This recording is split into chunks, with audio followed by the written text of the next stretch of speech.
Yeah, man, I get that feeling too. And if you're Sigmund Bloom, you just got a nice little show from one Cecil Lammey. And I guess we'll leave that one alone.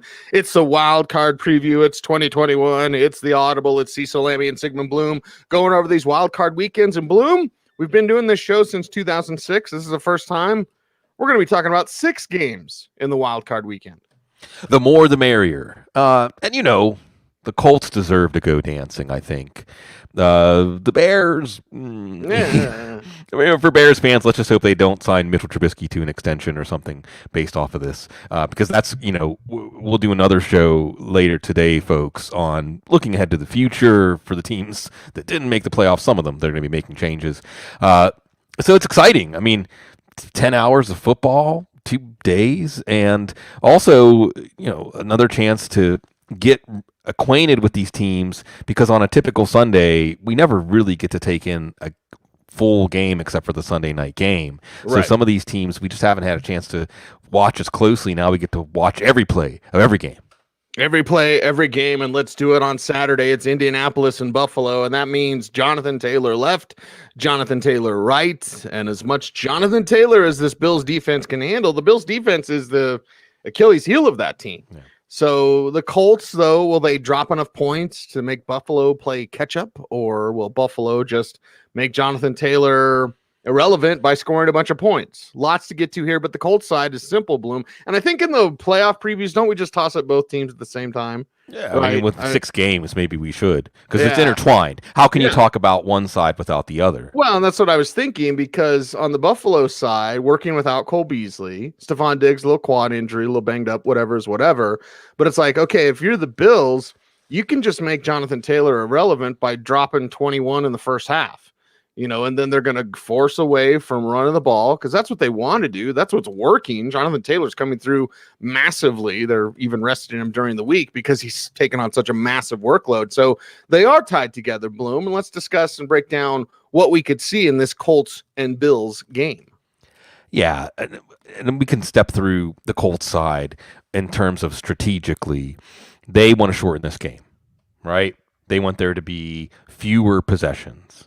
And that's Jonathan Taylor. They want 10 play drives. They want 10 plus play drives. And some key stops from their defense to keep this game close. The closer it is, the longer it is, the more the Bills get nervous, right? Because let's be realistic. It's not just that they're the number 2 seed. It's just the way the Bills are playing. And by the way, schedule makers giving the Bills a little bump here, letting them be the first team to play in the first game, right? Because they're so hot. They're the hottest team in the league, no doubt about it. But playoff football, we often see teams hot in December.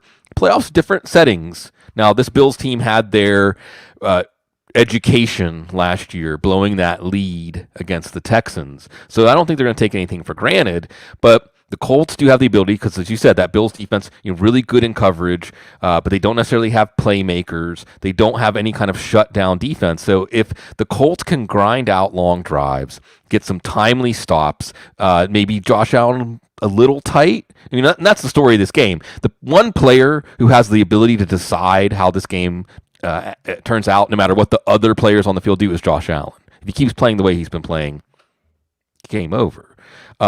But I think we'll see that. Now, on the flip side, if you do think, because there's all these contests. Remember our old playoff fantasy football where it's like 6 people, and you just draft your teams. You can add it up by hand. Right. Now there's the FFPC, the Football Guys Players Challenge. There's DFS. There's prop bets. Yeah, there's all this stuff, right? So if you don't think that's how, if you think the Colts have a chance to pull an upset, it's a Jonathan Taylor game. And maybe even if it's not an upset, Jonathan Taylor can stay on the field in passing sets. He's shown that he's a good receiver.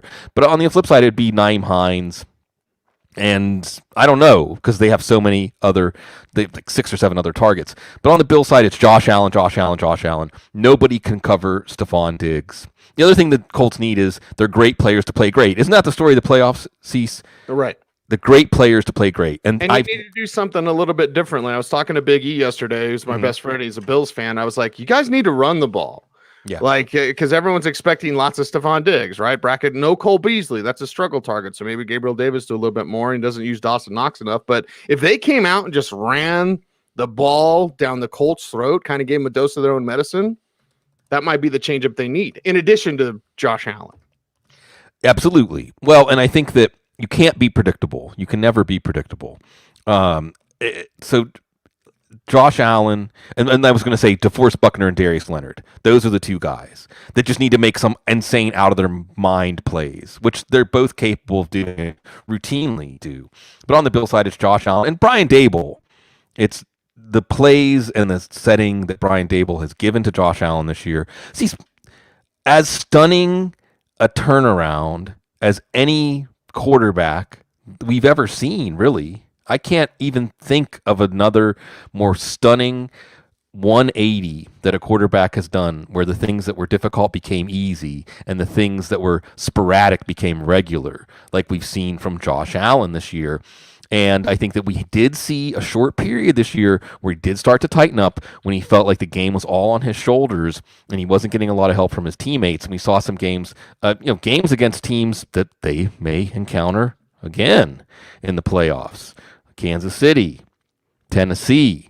So you need him to get off to a confident start. By the way, those are the only two losses other than the Hail Murray for this Bills team this year. Hail Murray play of the year? Would you say that's play of the year, Cecil? Yeah. Yeah, it is memorable. Like right away you can, So, so the Colts need to play above their heads, but they have Phillip Rivers now. And I think that after Rivers got off to a rocky start, he gives them that confidence that if it does come down to one drive, if you do need someone that you look to when things are getting tight, Phillip Rivers can be that guy at quarterback that they need. But the Bills, I think again, playing the first game, you just want to keep this momentum. They've been the best team in football in December. It's all on Josh Allen's shoulders. It's a very disciplined defense. And this is obviously a team that is thinking big. The Bills should be thinking big, but they should not be looking ahead. And that's the chance the Colts have because the Colts can be a tough out. Remember, the Colts beat the Packers this year. So it wasn't just beating up on teams like, they lost to Jacksonville. This will be a good leadoff game. And it's nice to see Phillip Rivers quarterbacking a playoff team in a well-run organization. And may we see that for Matthew Stafford, and may we see that for Deshaun Watson in the future. That's right. And what have we seen Phillip Rivers do in the playoffs? Take down a team like the Ravens. Play with a knee torn ACL. And almost won. There were some plays in that Patriots AFC Championship game that were there. Ugh. You want an unpopular opinion? I made Adam Rank mad at the Super Bowl. I think this was in Houston. We were out to dinner, and who was it that was there? Oh, let me see. Of course, Big Al was there because Big Al's everywhere when it comes to Super Bowl times. Brad Evans was there. Adam Rank was there. Seems like a couple more NFL Network guys were there. Anyway, Terrell Davis wasn't yet in the Hall of Fame. And I was like, well, at least Terrell got it done in the postseason, unlike LaDainian. And, Adam Rank got so mad at me. He's like, don't say that about LaDainian. I'm like, we can't tell the truth? Like, LaDainian didn't show up in the playoffs. He sat on a bench. And Phillip Rivers was out there slinging it with half a knee, whatever it was. Anyway, I live to make people upset. Los Angeles Rams and Seattle Seahawks. It is a game time decision for Jared Goff. We might see John Wolford. That might be better because Cooper Kupp's back. And of course, we know what they want to do and want to run the ball, but who's actually going to be doing that? And is it going to be fruitful when they do, Bloom? It's like, okay, you can try, you can want to all day long. So you've got a game time decision at quarterback. You have Cam Akers with that ankle injury. And well, as we saw, what do you have, like 17 for 34? What was the number last week? 21 for 34. 21 for 30. Even worse, right? Yeah. Even worse. So, 1.5 a carry, whatever that number is. So, all right.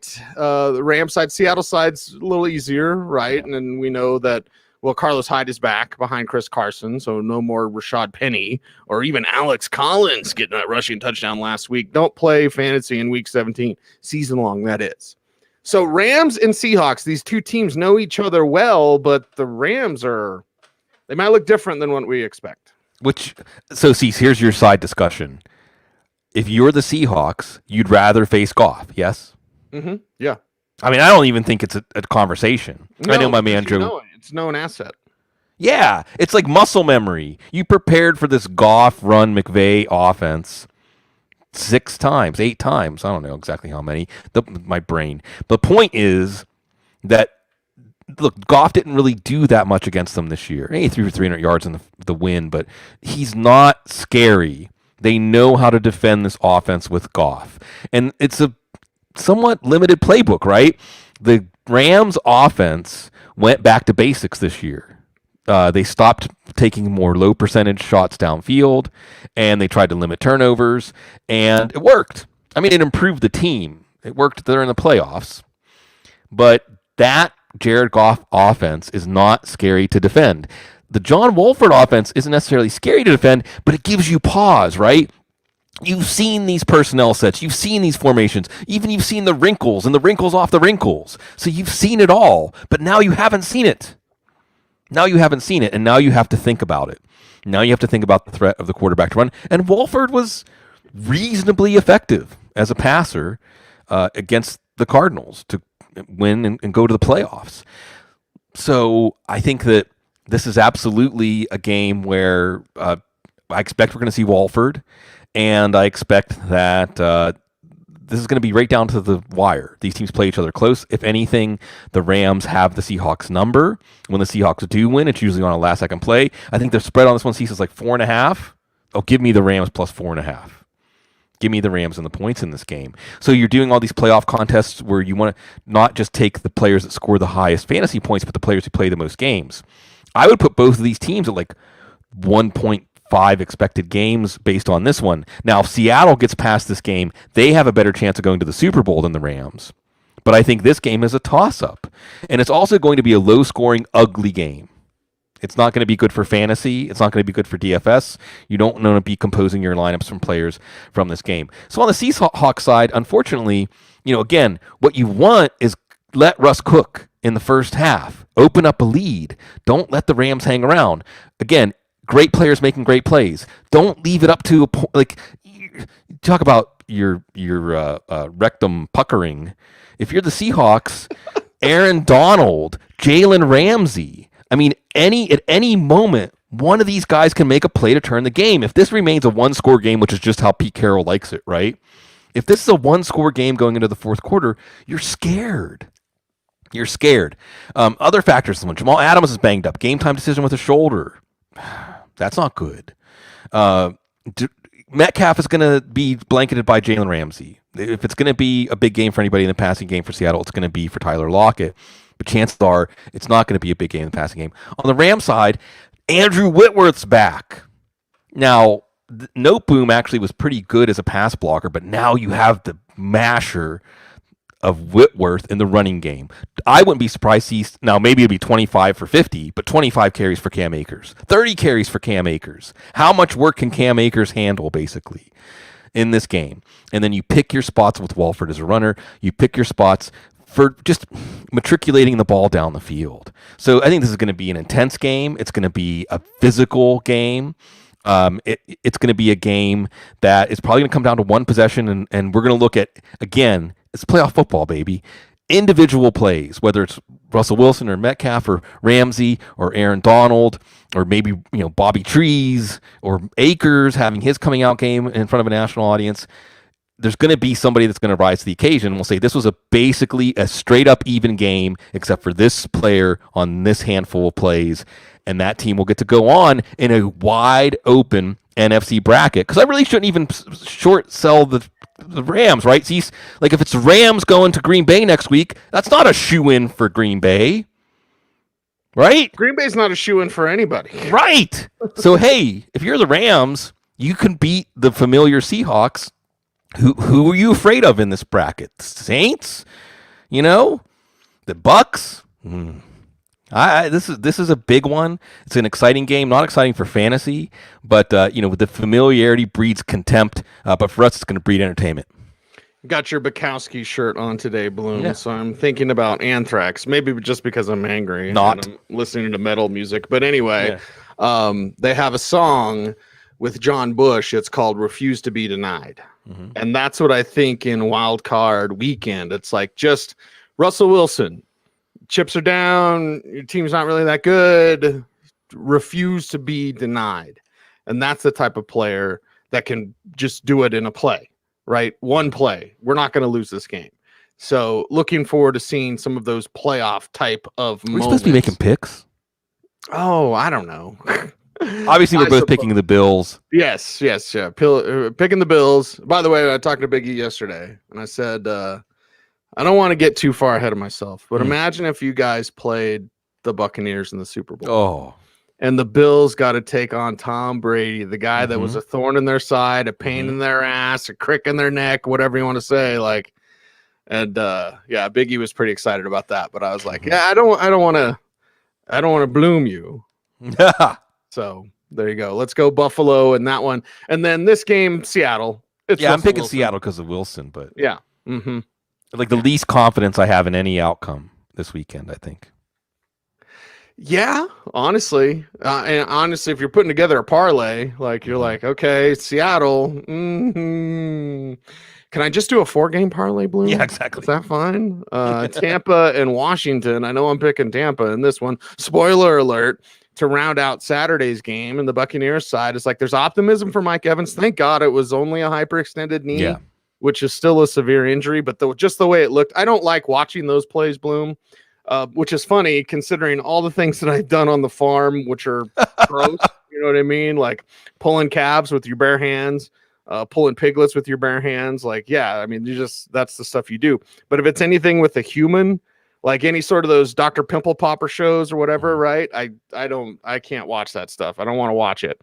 I can put my hand up a sow's nether regions if I need to pull piglets out, but I'm not going to watch Dr. Pimple Popper. That's just me. But either way, I looked at Mike Evans' injury. I was like, I don't ever want to see that again. And then it wasn't that bad. It wasn't that severe. So there's optimism around Mike Evans. Ronald Jones, there's optimism that he could do more this week. Okay. And then there's optimism of Tom Brady. Just go out and handle your business. You know, Washington's got some pitchers. They've got some guys that'll swarm around you. The Buccaneers side, though, on the flip side, when you've got Gibson a little bit banged up, McLaurin banged up, they're talking about a quarterback by committee with Taylor Heineke.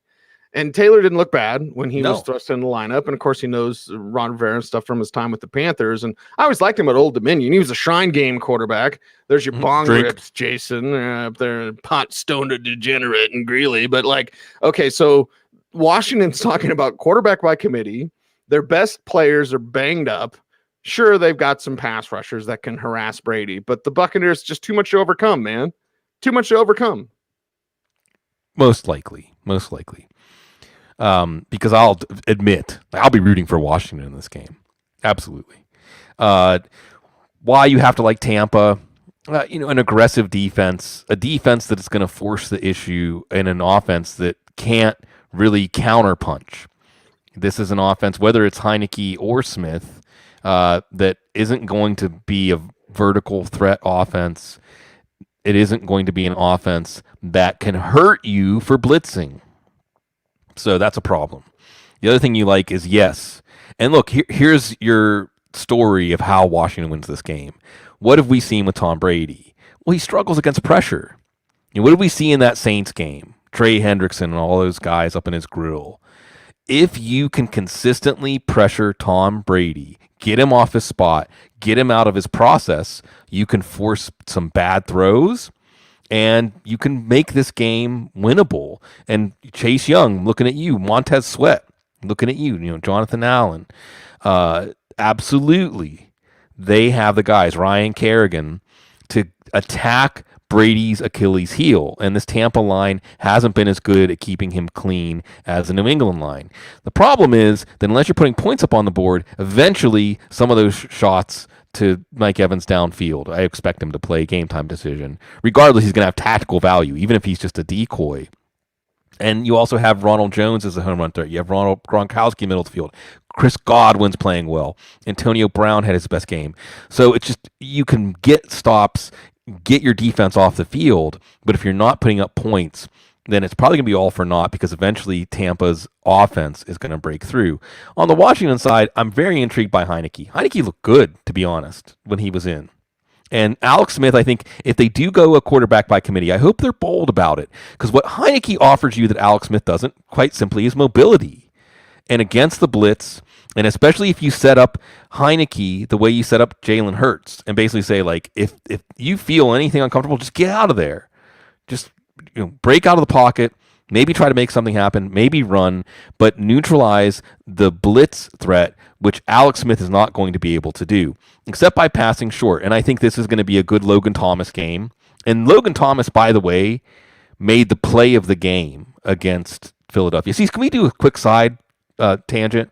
Sure. What do you have to say about Doug Peterson's decision in the last game of the year? It's abysmal that would happen in the NFL. Disgraceful. Yeah. Humiliating. Look at what Miles Sanders said about it. It's like Yeah. that's an embarrassment to the league. Yeah, it is. Well, it was just humiliating. I mean, I felt like the players out there, you're asking me to lay it out on the line. And okay, you see a series of Nate Sudfeld or two. Okay, you saw him. Fine. Now you got your answer. These guys are laying it out there. But if Logan Thomas doesn't make a tremendous catch at the end of the first half to put them up in that game, and instead of 17-14, it's 14-13 Eagles, Peterson can't credibly pull Hurts when they have the lead. Right. There's just no way he could have done that. So Logan Thomas, I think this is going to be a showcase game for him. Not Antonio Gibson. Now, so here's what we need, Cease. Here's what we need to telepathically send to Washington. You're not going to be able to run the ball. Throw it 50 times, right? Yeah. Throw it 150 times. Throw it 250 times. I can't send. Uh-oh. Telepathy. That was from the telepathy of us. Uh-oh. Am I back yet? Yeah, you're back. You're back. Good. Yes, you're back.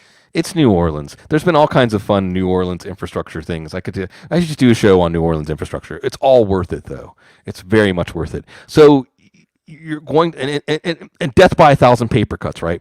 Logan Thomas, J.D. McKissick out of the backfield, Steven Sims on short passes to set him up, run after catch threat, Terry McLaurin on your key third downs where you just need him to get open, you need him to make that contested catch play. Cam Sims on some shots, and Cam Sims showing some ability on wide receiver screens and some stuff like that. And let's see what happens. So go in like a true underdog. See, it's like I'm going to talk college basketball, like a 15 seed in the opening round of March Madness, and say, okay, we have to play outside of ourselves, outside of our comfort zone, and the guy here is Chase Young. So if the upset happens, we'll look back at Chase Young. And another quick side note, I love that Chase Young says, I want Tom.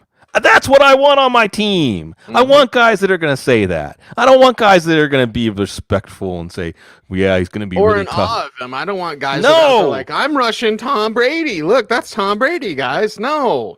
F Tom Brady. Go get him. Yeah. So we'll see. I'll be pulling for Washington. I'm glad so let's also talk about this. Playoff droughts ended, I'm glad for the loyal Washington fans. They have a team that's worth rooting for, even though it was the NFC least and they won 7-9. And let's remember, Carolina won with 7 wins in the playoffs. Seattle, the Beastquake. The difference is, though, I think that Tampa's not going to overlook Washington. I don't think Tampa's going to come into this game thinking we've got this in the bag. And we'll see. And again, I want to say, not so much Washington. Washington can't go to the Super Bowl, but otherwise, and Chicago can't go to the Super Bowl, but for Tampa, this absolutely can start a march to the Super Bowl for them. There's no game. I mean, chances are if they win this game, unless the Rams win, and boy, Green Bay should be Rams fans, Tampa's going to Green Bay, where they beat Green Bay like 38-10 or something like that this year? Something like that, yeah. Yeah, curb stomped them, clown hammered them. So, get past this one, Tampa. It could get fun. Washington says, hey, we're not done. We've got something to say. It'll be entertaining. We'll just see for how long. They don't seem like a team that would change. They seem like a Bill Cowher-led Steelers team. Yeah. We're just going to do what we do. Yeah. Like, we can't do that in the playoffs. And Ron Rivera. Yeah, well, that's why Tampa's going to win. Yeah. That's why Tampa's going to win. Yeah, Tampa's going to win. Okay. We go to Sunday's action, and it's Baltimore and it's Tennessee. And this one should be as physical can be. And it'll be that way because of Derrick Henry. We know what they want to do and what they will do with Derrick Henry. Baltimore will do everything they want to stop that. You've got a couple of teams here and revenge on the mind. If you look at Tennessee, you go, okay, Ryan Tannehill and what he can do against that Baltimore defense, because again, they're going to put 8 in the box, they're going to crowd the line, and they're going to force Ryan Tannehill to beat you, and he can. He can with a variety of weapons that they have. And just the Ryan Tannehill story in general, Bloom, we could do a whole show on that and how that's flourished and been different than what people expected. The Baltimore side, well, okay, Lamar Jackson, can you win a playoff game? Like, we love Lamar Jackson. We respect Lamar Jackson. We think Lamar Jackson can continue to grow as a passer and as a quarterback in this league, but you get into the playoffs and you're losing. You got to get to the playoffs and win. Like, that's how you're going to be remembered, or else they will start thinking about replacing you. That's just the way the NFL goes. Now, that's probably premature. Let's keep it up with this game and how Lamar Jackson can actually get that W this week. What do you think the Ravens will have in store for the Titans and vice versa, Bloom? Yeah. And we'll save our picks for the end because this one's a little tighter. Yeah, this one is right there with Seattle and Rams is the toughest one to pick. Last possession game like it was when they played the regular season. And that game was a game that Baltimore was the better team for much of that game. But Tennessee, they got the eye of the tiger. Fair? Yeah, as an organization, they got, and whether it's that's from Vrabel. Yeah, it is. And Henry and Derrick Henry. And Derrick Henry, that makes you calm. That gives you that inner calm, that inner peace. And that's what Lamar Jackson does not have. Dare I say it, Cease, if we were to rank the 5 worst games of Lamar Jackson's NFL career, 1 and 2 are probably his playoff games. Oh, yeah, for sure. And you could see it last year really get to him. Now, here is the flip side of that. The game of the year, Ravens-Browns, maybe if it was indeed a bowel movement, Cease, maybe Lamar Jackson left something else in that toilet, his doubts. Maybe. You know what I'm saying? Because that was a game where he came out of that tunnel, and it was all on him with no margin of error, and he came through. So he needs to go back to that place because it's going to happen in this game. This is not going to be an easy game. Now, the good news on the Baltimore side is they face the Tennessee defense.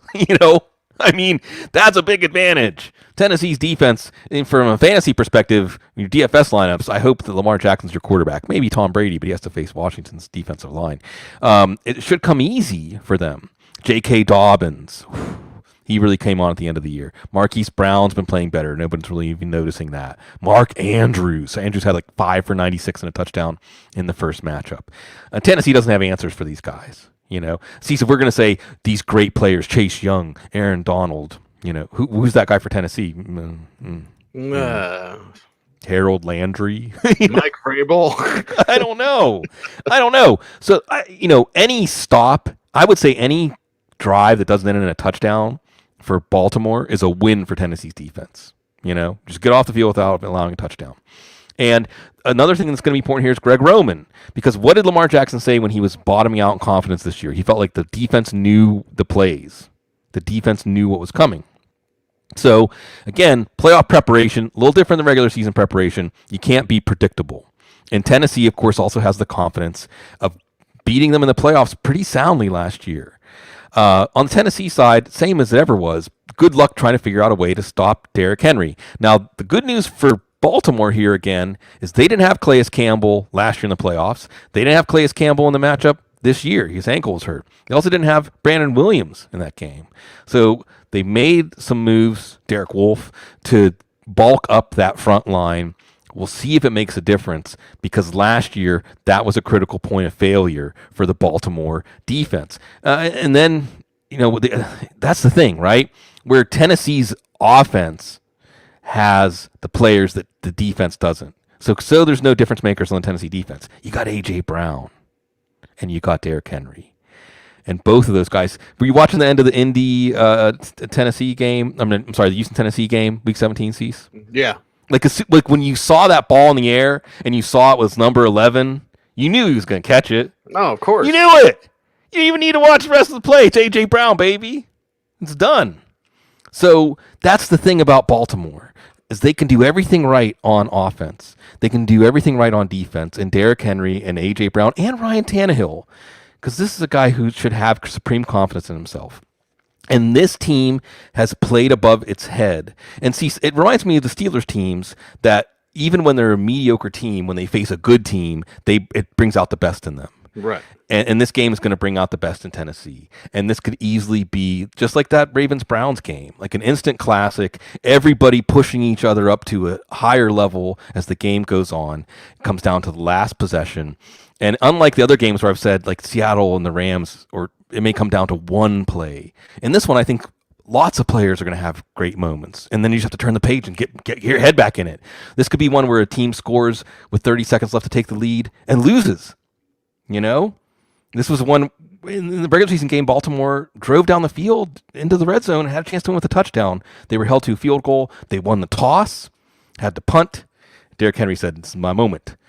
So, yeah, this is going to be wow. And this is one, Cease, I know lots and lots of love for Buffalo, but the advantage of these two teams getting each other instead of getting potentially an easier game is that if you win this one, your blood's flowing. You're ready. You're ready for Kansas City next week. You're ready for Buffalo next week. You're ready. If you can win this game, because these are talented teams and teams with an incredible spirit. And in Tennessee's case, I think you're going to see a team. I know Tennessee's going to play at their best. Baltimore, Lamar Jackson specifically, I'm not quite sure. That's why I got to pick Tennessee. Yeah, that's why I'm picking Tennessee as well, because I've seen Ryan Tannehill win playoff games. I haven't seen that from Lamar Jackson, and everything's exponential and perpetual for Baltimore. So if Lamar has an incompletion or an interception or whatever, does that get in his head? Does it get in his head? Like, he knows this is the postseason. Everything's on the line. Win or go home. I'd like to see it from Lamar. I just haven't seen it, and nobody has. So Tennessee it is. Next game, Chicago and New Orleans. This is New Orleans. On Nickelodeon. Chicago, maybe without Von Miller. We'll leave that one alone. Chicago and New Orleans, the next game up. And, well, I just want to talk about the New Orleans side. They get their running backs back, Bloom. They get their backs back. Yeah, you got your manhood back, Coach Klein. Like, okay, they get their running backs back this week. They get Michael Thomas back this week. Getting him ready. This was their plan. They shut him down in the regular season with 3 weeks left, whatever it was, so that he could be ready for the postseason. Postseason's here. It's Chicago. Nice warm-up game. I just don't think, guys, as much as I appreciate him, like Allen Robinson and David Montgomery, I don't think they're difference makers that can overcome what the Saints will bring back to the table in this matchup at home. Yeah, that's the thing. Watch something good, by the way, Cease. There's all this talk. Was the Superdome built on a burial ground cemetery? A pretty compelling case that it was. Because you look at the Saints' history in the Superdome and in the playoffs, there's how do they lose that game to Minnesota last year? There's the pass interference. Well, the Minneapolis Miracle was in Minneapolis, but this is not a fun time of year for Saints fans. I mean, this isn't a time of year that brings back memories that warm your heart. It's painful. I don't think Chicago has the horses here to add on to that legacy because of Mitchell Trubisky. Let's face it, Mitchell Trubisky winning a playoff game. That doesn't make any sense. That doesn't make any sense, even with 7 teams in the playoffs. That just doesn't make any sense. If it comes down to a key moment and has anything to do with Mitchell Trubisky, then, I mean, how can you have confidence in that? You do have David Montgomery, and they've centered the offense around David Montgomery, okay? So that's good. But the Bears' defense, which are like Teddy Grahams, these aren't monsters of the Midway. Khalil Mack is not making game-changing plays, Robert Quinn, how much did they spend on Robert Quinn? What has he even done this year? This is not a defense that's scary. So you're really going to need the Saints to shoot themselves in the foot on offense. And then on defense, breakdowns, which do happen. You got Janoris Jenkins, the jackrabbit, maybe tries to jump her out and things like that. But I guess, again, he shortened the game just like the game plan for Indy. He shortened the game with David Montgomery, a lot of David Montgomery. David Montgomery may touch the ball 30 or 35 times in this game, regardless of the game script, by the way, for your DFS and your playoff lineups and things like that. But on the Saints side, like you said, Cease, you get Alvin Kamara back. Last time we saw him, just setting records, Right. Just basically, otherworldly performances. Michael Thomas is going to be back. Manuel Sanders. Wasn't it nice to see Sanders get that $500,000 catch and coming over? Because I forget who it was that brought up, maybe it was Scott Barrett, that Mark Ingram had a incentive for touchdowns, and Peyton pulled him for Tim Hightower, and Ingram was angry. So exercising the demons there. As Manuel Sanders comes over and gives his coach a hug. Emmanuel probably reminded him 10 times during the game. That's just E, man. E gonna do E. Yeah. And Drew Brees didn't need to be reminded of that one. And that's really the story here, right? And you got Jared Cook and, the Saints defense. This is a balanced team, too. This is a very balanced team. No defense played Patrick Mahomes tougher this year. Nobody made Patrick Mahomes work as much as the Saints did. And I don't want to get ahead of myself, Cease. This is the last ride for Drew Brees. Yeah.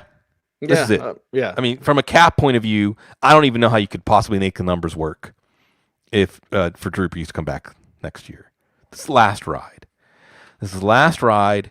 And here we go. And Nickelodeon, who's going to slime Mitchell Trubisky or something like that. See that the Saints hopefully handle this one. Don't make any new bad playoff memories. And then, again, the NFC bracket, very credible to picture any number of 5 teams making the Super Bowl this year. But Chicago's not one of them. No, not at all. And that's why we're both going Saints in this one. And boy, that 4-game parlay is looking pretty nice now, Bloom. Yeah. Because Pittsburgh and Cleveland, and it's more than just my heart. It's the Steelers getting the win against the upstart Browns. Can they do it? Will they do it to close out Wild Card Weekend in my 4-game parlay? Will the Steelers be able to pull that off, and how do they do that? Now, Mike Tomlin, much like Bill Cowher, doesn't like to change, doesn't like to give you something different. And the Browns, they're trying to be opportunistic in what they do. Rashard Higgins is going to be cleared to play drag racing incident. Like, go to the track, dude. Come on. Anybody knows that. Go to the track. You want to do that kind of stuff. And then, what Jarvis Landry's going to do and Nick Chubb and all that. And that's kind of my fear, Bloom, is that Nick Chubb can take over this game because that's the type of back he is. And I don't know who would do that on the Steelers side, who can flat out take it over. I don't think Ben's capable of doing that anymore. But it's Ben, and he's back. He had that week of rest. And, Josh Dobbs may back him up because Mason Rudolph's terrible. So if we got one good thing out of this season, Bloom, the Steelers might have realized, wait a second, that Mason Rudolph guy can't play. Maybe that's a good thing. They actually realized that. But is it a good thing? And should I be picking the Steelers like I'm going to in this one? Yeah.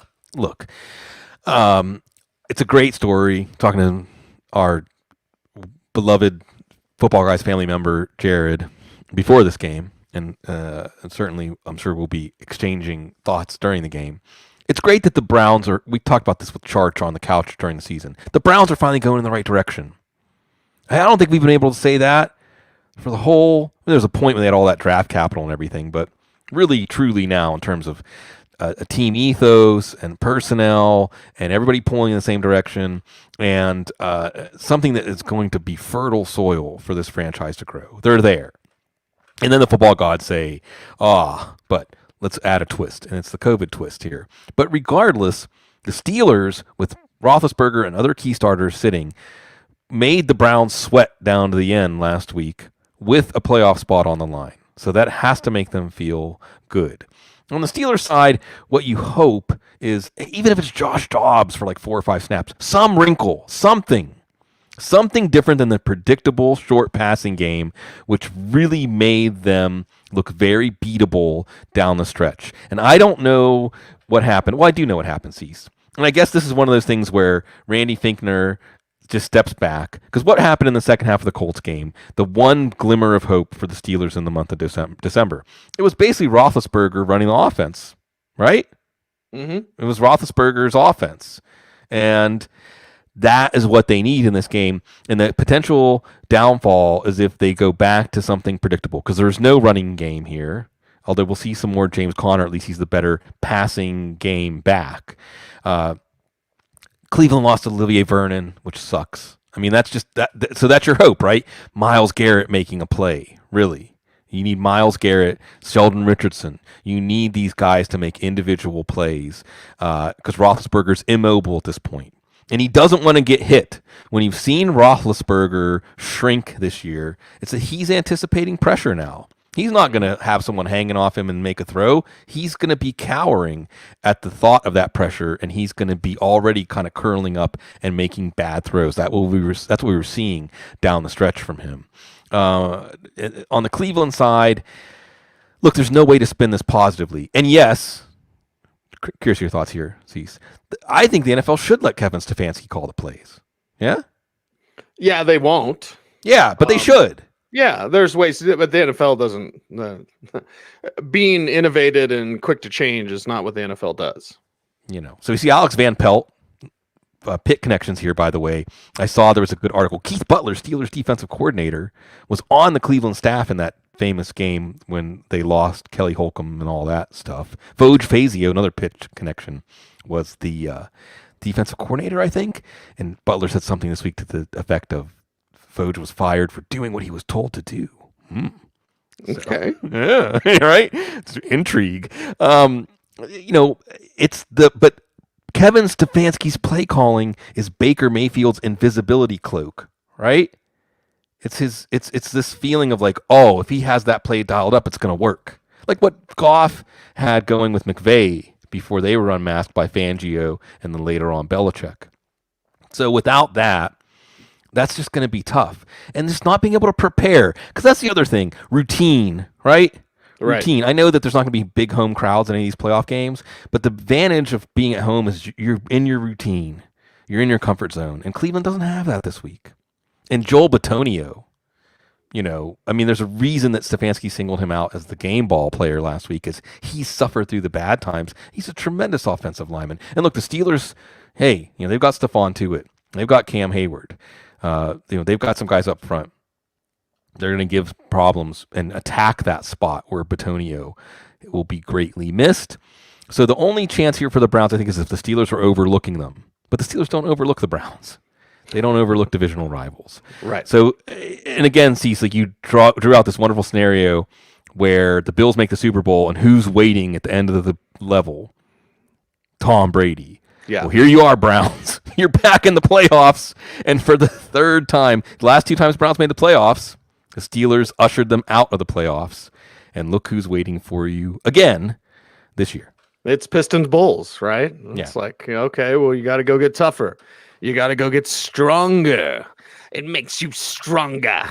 There's our Star Wars reference for Jason. well done. He wants a Fangio impression, too. Okay. The one thing about Jared Goff is I figured him out every day. So there you go. Don't get me started talking about the Broncos. Oh, my God, dude. Oh, my God. Yeah. Hey, everybody. Yeah. So nice. We're gonna do a coaching carousel show today, Bloom. Yeah. We're gonna get that in the books. Get it marked down for everybody. All right, come back in 15 minutes, half hour, folks. What are we gonna do? Intermission. Don't you sing a song for intermission, Bloom? Let's all go to the lobby. Let's all go to the lobby. Yeah, that's right. That's right. All right, everyone, have fun on this wild card weekend again. We're gonna take about a half hour break, 20 minutes, whatever. And be back with a coaching carousel show and maybe a Broncos rant. I'm very, very, very upset today. Just work things. WNBC, right? WNBC. So there you go. We'll do a coaching carousel show. I'll rant. Try not to get fired. We'll all do that. Coming up next, he's Sigmund. I'm Cecil. We're the Audible. Everyone stay tuned and stay frosty.